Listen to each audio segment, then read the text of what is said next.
Operator, are you ready on your end?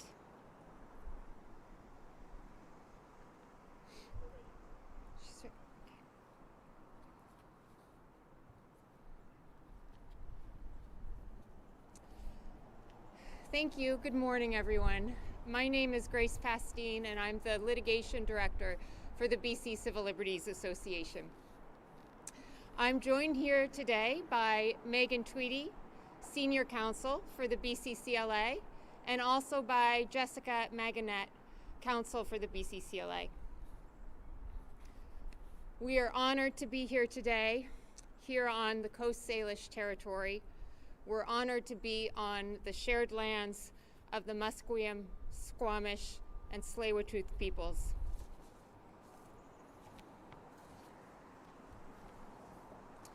Today we are announcing that the BC Civil Liberties Association is continuing its crucial work to stop solitary confinement in federal prisons.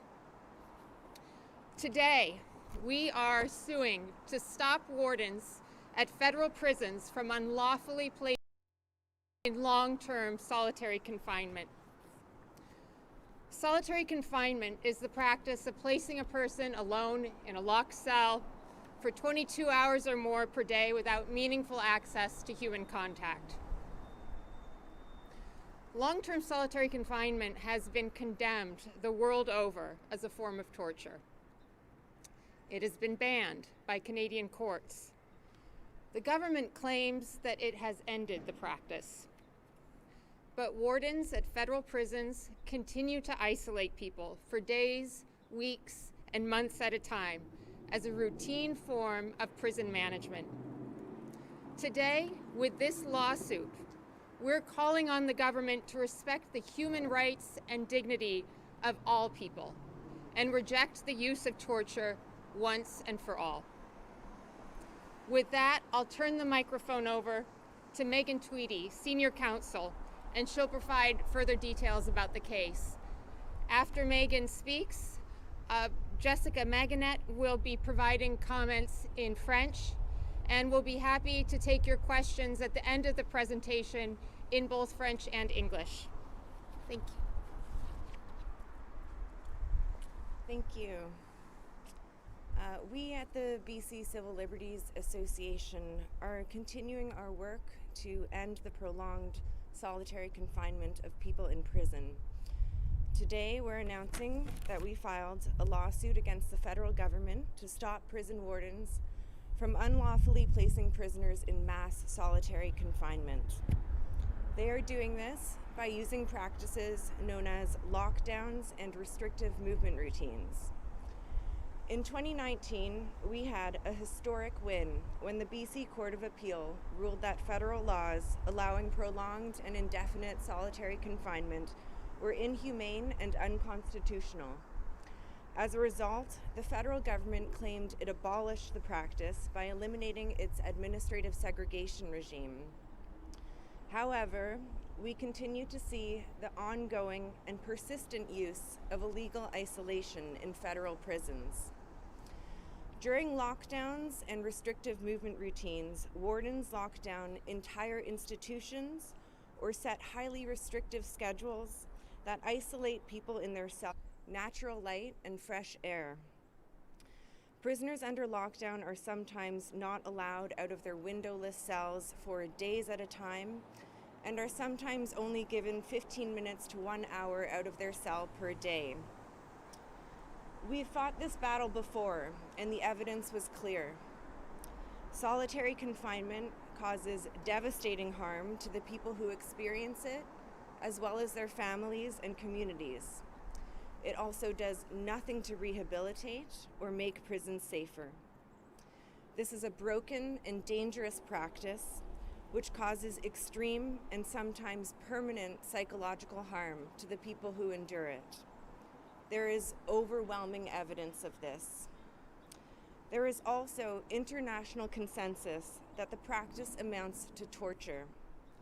The United Nations Nelson Mandela Rules set international minimum standards for the global treatment of people in prison. Canada has signed these rules and they've been recognized by our courts. They state that more than 22 hours a day without meaningful human contact for more than 15 days constitutes torture. We say we cannot allow torture to and value as human beings. With this lawsuit, we're hoping to put an end to this unacceptable, inhumane, and unconstitutional practice.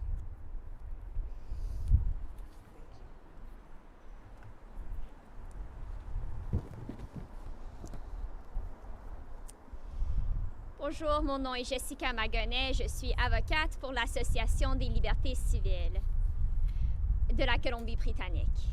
L'Association des libertés civiles de la... Aujourd'hui, nous annonçons que nous avons intenté une action en justice contre le gouvernement fédéral afin d'interdire aux directeurs des prisons de placer illégalement les personnes incarcérées en isolement cellulaire prolongé. Ils le font en utilisant des pratiques connues sous le nom de confinement ou routine de déplacement restrictive. En 2019, nous avons connu une victoire historique lorsque la Cour d'appel de la Colombie-Britannique a déclaré que les lois fédérales autorisant l'isolement cellulaire prolongé et indéfini étaient inconstitutionnelles et inhumaines. Par la suite, le gouvernement fédéral a affirmé avoir aboli la pratique en éliminant son régime d'isolement préventif. Cependant, nous sommes toujours témoins de l'utilisation continue et persistante de l'isolement illégal dans les prisons fédérales. Lors des confinements et des routines de déplacement restrictifs, isolent les détenus dans leurs cellules pendant des jours, des semaines ou même des mois. Pendant cette période, ils sont privés de contact humain réel, de lumière naturelle, d'air frais. Les prisonniers confinés ne sont parfois pas autorisés à sortir du tout de leur cellule pendant plusieurs jours ou parfois ils ne peuvent sortir que pendant 15 minutes à 1 heure par jour. Nous avons déjà mené cette bataille et les preuves sont claires. L'isolement cellulaire prolongé cause des dommages dévastateurs aux personnes qui le subissent, ainsi qu'à leurs familles et à leur communauté. Il ne contribue non plus à la réinsertion des personnes incarcérées. Il s'agit d'une pratique défaillante et dangereuse qui cause des dommages extrêmes et parfois permanents aux personnes qui la subissent.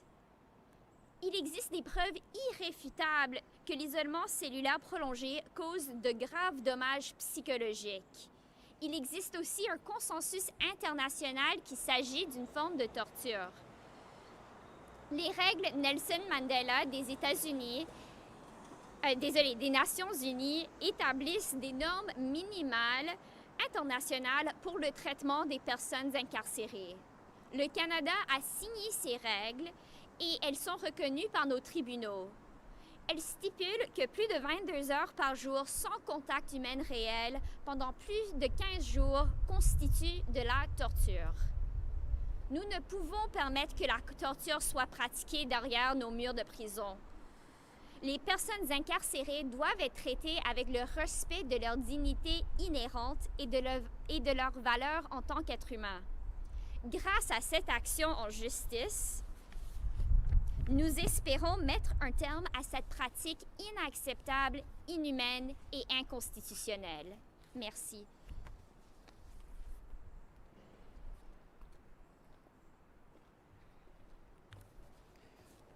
We'll be pleased to take questions now, and we'll start with questions from the floor, if there are any. And actually, we have a microphone, if you wouldn't mind using that. It's just over there. Would you mind using the microphone? Thank you. Just.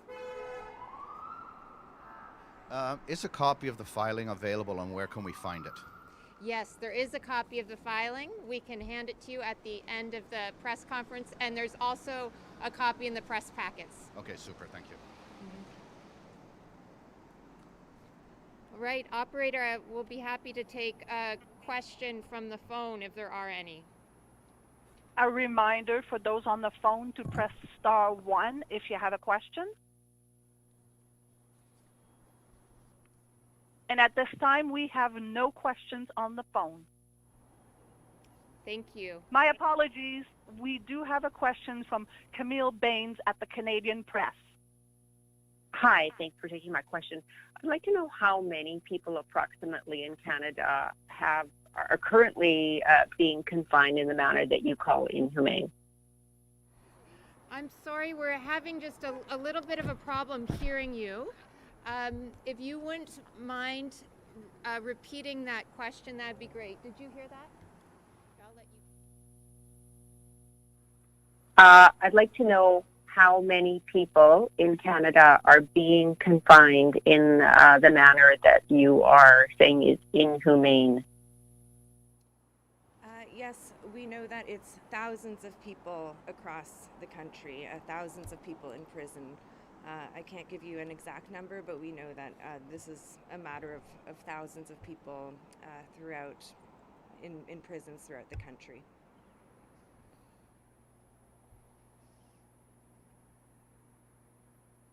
And is there a cap on, if I could ask another question, is there a cap on the number of days that someone can be segregated?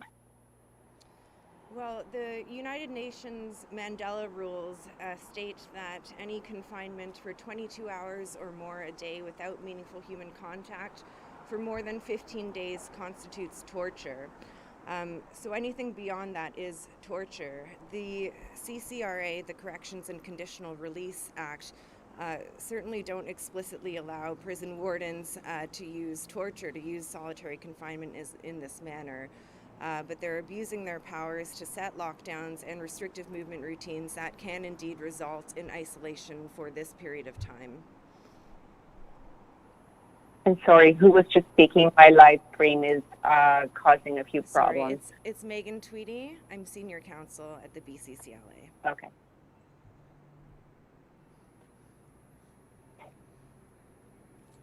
If there are any more questions from the phone line? Not at this time. Okay, thank you.